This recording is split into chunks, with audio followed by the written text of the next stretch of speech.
What's up, everybody? Jatt here with Kobe. It's this or that time. Yes, sir.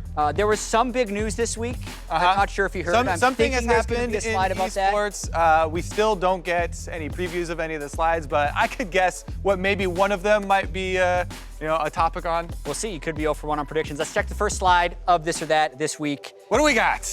Worst punishment. Okay, Pink shot or the henna head tattoo? For me, having a stamp on your head anytime you've been branded by your enemies, this has got to be the bigger punishment.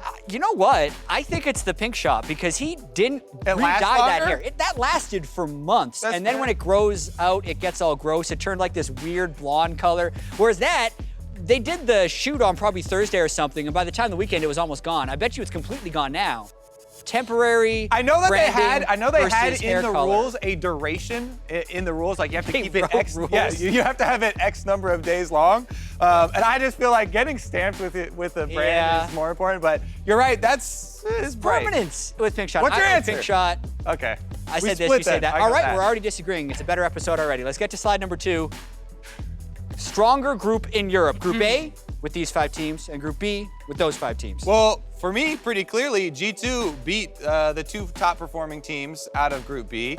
Misfits also beat Unicorns of Love.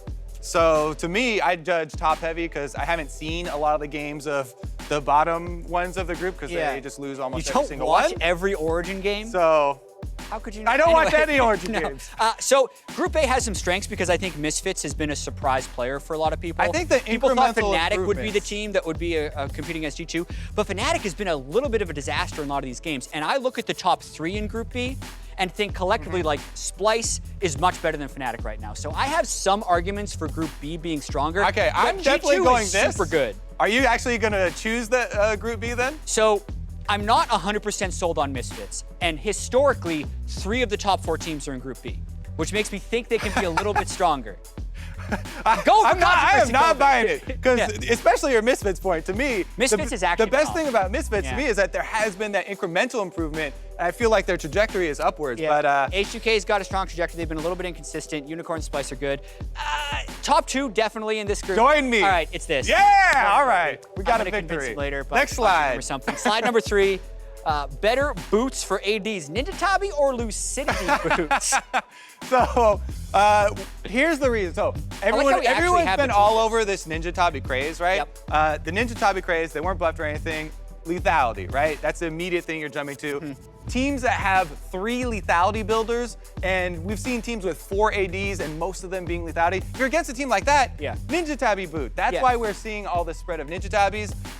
In general though, if it's a good mixed team, maybe they don't have so many lethality, then the offensive uses of the cooldown reduction as well as summoner spell reduction. Especially when you are a spellcaster AD, like an Ezreal, a Jhin, I think or that's Varus. what this is referring to. For Ninja Tabi, I is guess what I'm it says saying. all AD carries, but we're specifically talking about the 2 people that are building them. With this, I had Freak do some math for me because he's actually faster than I am at doing this. But around level 13, if someone has 2 lethality items like a Ghost Blade and an Edge of Night, you're taking roughly 20% less damage with these from spells and 30% less damage from auto attacks. And since ADs generally can't fit those defensive armor items into their build, this is, to me, the obvious choice against lethality users. Even if sometimes it's just 1, I still think it could be Ninja Tabi over Lucidity because you're only gaining the cooldown reduction from I'm kind of shaky on your Freak math points, but the obvious answer is armor good against lethality. Yeah, so I think Ninja currently Tabis. now, as long as people are building lethality, if you start doing the crit builds with Lord Dominic's regards and the laning phase isn't as big, I could see Lucidity being that,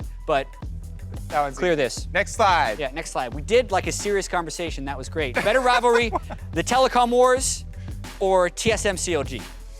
Ooh, I feel like the Telecom Wars has more history. It spans multiple games. Yeah. The actual games that we get to see, that we've gotten to see this year, the series between those 2 has been better. So pretty much across the board, that rivalry. This has been over a decade-long rivalry spanning multiple esports. The TSM CLG rivalry is amazing and has been epic. These guys have won 4 or 6 of the NALCS splits, right?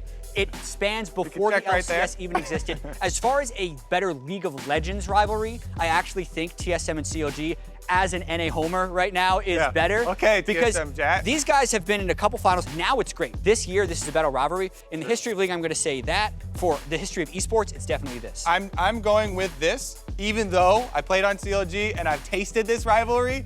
I do get more amped up about this one, but especially watching those best of series between SKT and KT this year were just incredible. Yeah, and it also kind of depends. Like, you don't need to be world champions to have a good rivalry, right? The rivalry really kicks every time you're watching. Thank goodness for North America. Woo, storylines. Anyway, we got this done. We're gonna get to the next slide.